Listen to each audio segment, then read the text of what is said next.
दोस्तों नमस्कार, मैं हूं दीपक हिमांशु और आप देख रहे हैं टीचिंग वाला।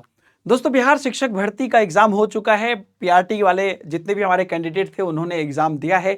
और दोस्तों मैं बहुत खुशी के साथ ये कहना चाह रहा हूं कि आप में से कई लोगों के रिक्वेस्ट पर आप लोगों को जीके का कुछ पोर्शंस मैंने पढ़ाया था पीडब्ल्यू के ऐप पर बीपीएससी के प्रैक्टिस बैच में, जो फाइनल प्रैक्टिस बैच हुआ था। काफ़ी लोग बच्चे हो सकता है मेरे से उसमें पढ़े होंगे, उनके पास मेरी पूरी पीडीएफ भी थी।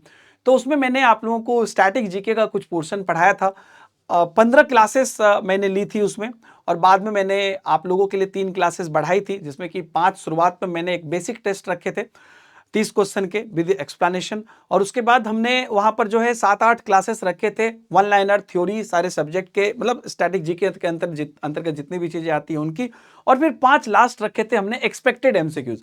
और दोस्तों मैं काफी खुशी के साथ ये बात कहना चाहता हूं कि आप लोगों के क्या बोलेगा एनर्जी के कारण मैं इस प्रकार से चीजों को ला पाया था कि मेरे उस पार्टिकुलर 15 सेशन में से आपको 14 प्लस क्वेश्चंस जो हैं वो आपको देखने को मिले हैं आपके एग्जाम में। और वो मैं आपको यहाँ पर दिखाना भी चाहूंगा, क्योंकि मतलब मुझे ऐसे पता है, आप लोग भी समझते हैं, मैं भी समझता हूं, लेकिन ये एक मोटिवेशन है आप सब लोगों के लिए भी और मेरे लिए भी। तो मैं आप लोगों को दिखाना चाहूंगा कि जो एग्जाम में आप लोग को क्वेश्चन पेपर दिया गया है वहां से कैसे अपने क्लासेस की चीजें एकदम मतलब पूछी है। ये मेरे लिए भी मोटिवेशन है, आप लोगों के लिए भी मोटिवेशन है। तो वो छोटा सा पोर्शन था मेरा, लेकिन उसमें भी दोनों पेपर मिला के 14 क्वेश्चंस जो है लगभग मैंने यहाँ पे नोट किए, और बहुत सारे मैं नोट नहीं कर पाया। इवन जो बात पहले यूट्यूब पे पढ़ाया था वो भी मैं नोट नहीं कर पाया। ऐसे और भी 10-12 क्वेश्चंस ऐसे मुझे दिखे जो डायरेक्टली इनडायरेक्टली मैंने पढ़ाए, लेकिन जो मैं नोट कर पाया वो पहले मैं आपको दिखाता हूं, फिर आगे की बात करेंगे। तो इसको आप लोग भी एज अ मोटिवेशन लीजिएगा, क्योंकि आगे जब हम लोग पढ़ाई करेंगे तो ये चीजें रहेंगी कि हम लोगों ने चीजों को अच्छे से की है। तो मैंने शिफ्ट 1 के लिए कुछ क्वेश्चंस पहले जो जो मुझे एकदम से अभी मिलते गए मैंने आपको सामने लेकर आ रहा हूं। ये क्वेश्चन आपने देखा होगा कि शिफ्ट 1 में आपको ये क्वेश्चन पूछा गया था कि निम्नलिखित में से कौन सा विकल्प जो है पृथ्वी की सतह से शुरू होकर वायुमंडल की परतों का सही क्रम है। ये क्रम आपको पूछा गया था। तो दोस्तों मेरी जो बीपीएससी प्रैक्टिस बैच में क्लास हुई थी स्टैटिक जनरल नॉलेज की, जीके मोस्ट एक्सपेक्टेड एमसीक्यू, जो लास्ट का मेरा 5 सेशन था जिसमें मैंने बोला था कि इससे आपको क्वेश्चन पक्का ही पक्का पूछेंगे, तो उसके लेक्चर नंबर 4 के अंतर्गत मैंने आपको ये वाला पॉइंट कराया था, एक क्वेश्चन कराया था। उसके अंतर्गत मैंने आपको ये पूरी तरीके से आप देख सकते हैं, ये जो सीरीज है ये यहाँ पे लिखवाया था। ये क्लास की ही आपकी स्क्रीनशॉट है, जो है लगभग आपको ये 20-25 मिनट क्लास चल चुकी होगी। उसके बाद मैंने ये बताया था, जहां से कि आपको ये डायरेक्ट देख सकते हैं कि सेम चीज आपको यहां पर, अगर आपने वो क्लासेस देखी होगी तो यहां पर आपको पूछा होगा। दोस्तों स्टैटिक जीके या जनरल नॉलेज पढ़ाना मेरे लिए भी थोड़ा सा ये था, उत्साहवर्धन तो था क्योंकि आप लोग का सपोर्ट था, लेकिन कहीं ना कहीं ये चीज था कि बच्चों के लिए कितना कुछ कर सके। और मैं आपको खुल के बताता हूं, मुझे भी खूब ज्यादा पढ़ना पड़ा था। तो ये अगर आपने अगर मेरा वो क्लास देखा होगा तो यहाँ पर एग्जैक्टली मैंने आपको ये बताया, ये समझाते हुए वीडियो का भी क्लिप है जो मैं आज खोल खोल के देख रहा था। तो ये दोस्तों एक बेहतरीन क्वेश्चन था जो आपको जो है आया था। उसके बाद मतलब मैं थोड़ा जल्दी जल्दी में दिखाते चलता हूं, बस एक मोटिवेशन, क्योंकि आने वाले समय में चाहे आप हमारे से कोई भी सब्जेक्ट पढ़ते हैं तो मेरे लिए भी मोटिवेशन है, आपके लिए भी मोटिवेशन है। एक क्वेश्चन आया था, मोहम्मद बिन तुगलक के शासनकाल में भारत आए प्रसिद्ध मुस्लिम खोजकर्ता इब्न बतूता किस देश के थे।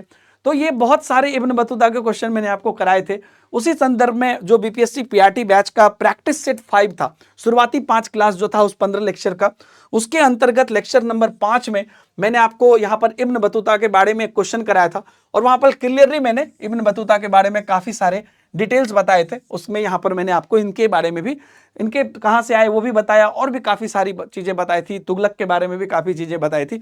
तो उस क्वेश्चन को आप यहाँ पे देख सकते हैं कि आपको यहाँ पर जो बीपीएससी पीआरटी का एग्जाम हुआ वहां पर आप एकदम एग्जैक्टली आप कह सकते हैं कि वो चीजें आई हैं। उसके बाद अगला क्वेश्चन चलते हैं, और किस आंदोलन के प्रभाव में आकर बिहार के लोगों ने चौकीदारी कर देने से इनकार कर दिया था। तो जो हमारा क्लास था बीपीएससी पीआरटी का स्टैटिक जनरल नॉलेज का, जी के मोस्ट एक्सपेक्टेड जो फाइनल 5 सेशन था, उसका जो प्रैक्टिस लेक्चर 1 था, उसी के अंतर्गत लगभग आप देखिए 40 मिनट क्लास चलने के बाद, 35-40 मिनट क्लास चलने के बाद एक क्वेश्चन में मैंने यहाँ पर नमक सत्याग्रह की चर्चा की थी। उसके बाद उसमें मैंने बहुत डिटेल से सत्याग्रह की, उसमें क्या क्या चीजें हुई, और खादी का उपयोग, चौकीदारी का भुगतान देने से जो इनकार किया था, इन सब पर मैंने बहुत डिटेल में वहां पे समझाया था। तो वहां से आपको ये चीजें आप डायरेक्ट देख सकते हैं। तो बस 15 से 17-18 सेशन हुआ है एक बैच में, और उसमें से ये चीजें हैं।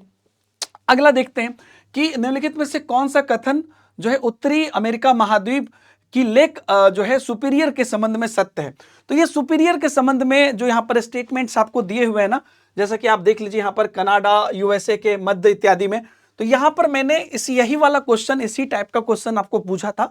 सेंटेंस थोड़ा डिफरेंस हो सकता है, लेकिन यही सुपीरियर के बारे में ही कराया था, जिसके आंसर में मैंने यहाँ पर आपको लिखाया था कि उत्तरी अमेरिका में स्थित है और सुपीरियर झील के उत्तर में कनाडा, और उसके जो है और यहाँ पर जो है संयुक्त राज्य अमेरिका, और दक्षिण में पूरा डिटेल में मैंने आपको यहाँ पर समझाया था।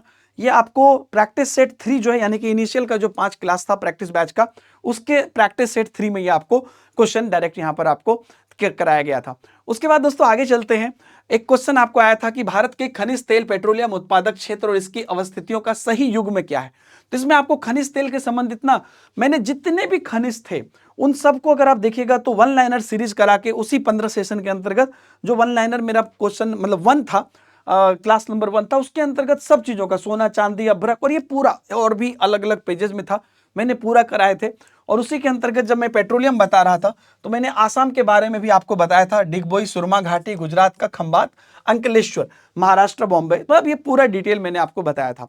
तो दोस्तों मेरा ये बताने का मकसद ये नहीं है कि अगर देखिए अगर आपका एग्जाम अच्छा गया भी नहीं भी गया वो अलग चीज है, लेकिन आप कहते हैं कि you are in safe hand, ये पता करना बहुत जरूरी है।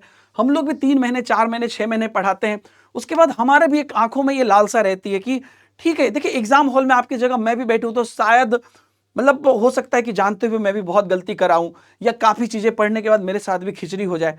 लेकिन हमने जो हमने टीचर चूज किया है, हमने जो मटेरियल चूज किया है और हमने जो डेप्थ किया है वो सही है कि नहीं है, ये बहुत जरूरी है हमारे करियर के लिए, क्योंकि अभी के जमाने में बहुत मुश्किल होती है सही और गलत के बीच पहचान करना।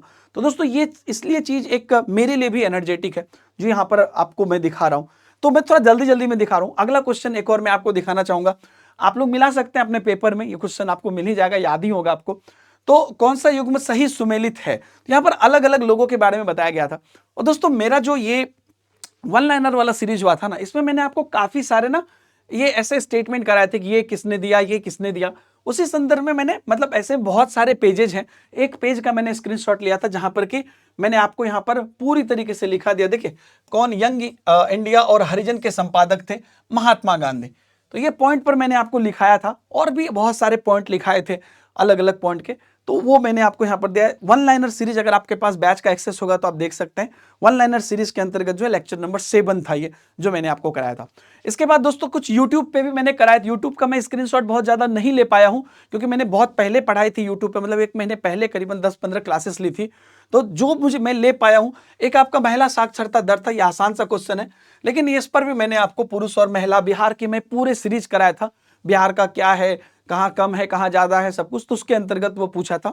उसी पर यूट्यूब पर एक और क्वेश्चन यहाँ पर है कि किस ग्रह को पृथ्वी की जुड़वां बहन कहते हैं, वो डिट्टो डायरेक्ट क्वेश्चन में कराया था। वो अलग बात है कि मैंने यहाँ पर बी में शुक्र दिया था, यहाँ पर सी में शुक्र दिया हुआ है, लेकिन हाँ वही क्वेश्चन है और वो क्वेश्चन आपको डायरेक्ट यहाँ पे पूछा गया। ये यूट्यूब की क्लासेस की है स्क्रीनशॉट, आप यहाँ पर देख भी सकते हैं, यूट्यूब का है, 1 मंथ एगो का। तो यूट्यूब के मैं और भी स्क्रीनशॉट नहीं ले पाया हूं, लेकिन बस ऐसे ही कुछ पेपर 2 का भी मैं आपको सैंपल दिखा देता हूं। तो मौलिक अधिकारों को लागू करने के लिए न्यायालय में किसे जारी करता है, तो यहाँ पर रीट जो है, यहाँ पर मैंने पूरा रीट भी समझाया था यहाँ पर आपको दिखा के कि 5 प्रकार के रीट जारी करता है, और यह मैंने समझाया भी है। और यहाँ पर आपको पूरा जो रीट है उसके बारे में भी मैंने यहाँ पर बताया, अगर थोड़ा डीप में जाता तो भी आप बना देते। जो मेरे क्लास के होंगे उनको पता होगा, वन लाइनर लेक्चर नंबर 3 का वो हमारा सेशन है।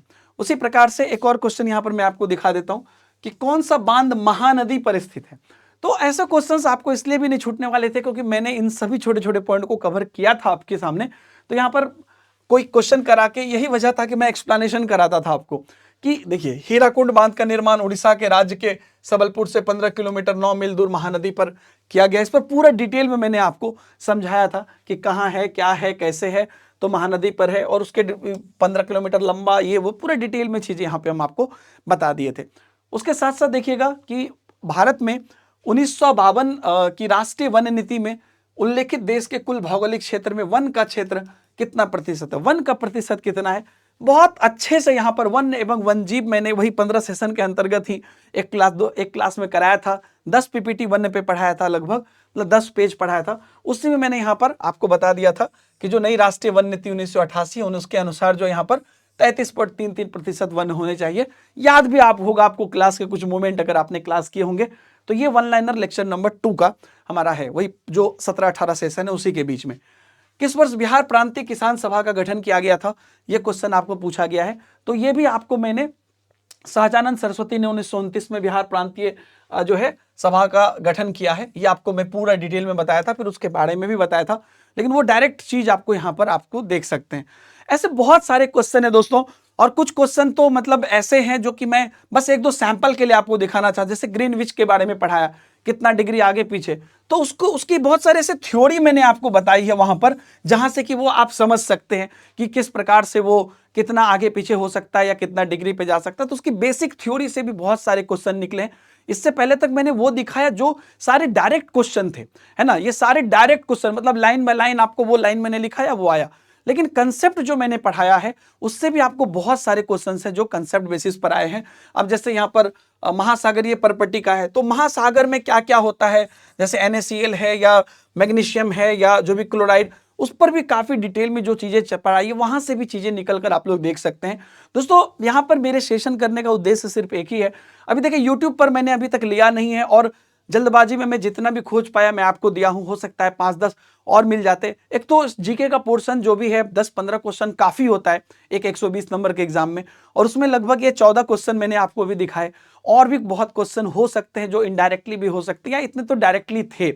तो ये कहीं ना कहीं ये साबित करता है दोस्तों कि अगर हम लोग मेहनत करें सही से, टीचर भी करें और बच्चे भी करें, तो मंजिल दूर नहीं है। आप ऑनलाइन पढ़ें, ऑफलाइन पढ़ें, किताब से पढ़ें, टीचर से पढ़ें, कहीं से भी पढ़ें, लेकिन इन डेप्थ पढ़ना और उस चीज़ों को याद रखना बहुत जरूरी है।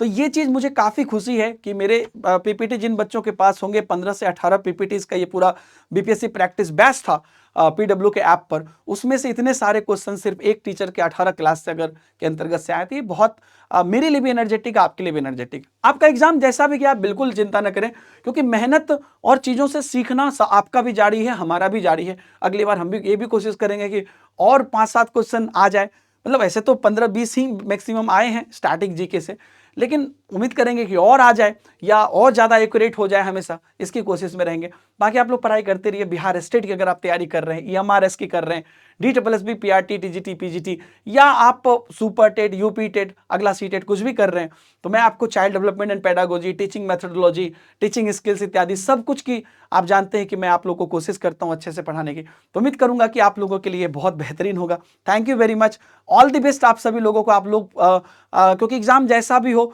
मेरिट में आप लोग आए, क्योंकि हो सकता है कि कट ऑफ नीचे जाएगा, और आप लोग मेरिट में आए, यही विश मैं करता हूं। आप सभी लोगों को प्रणाम। Thank you very much, bye bye, जय हिंद।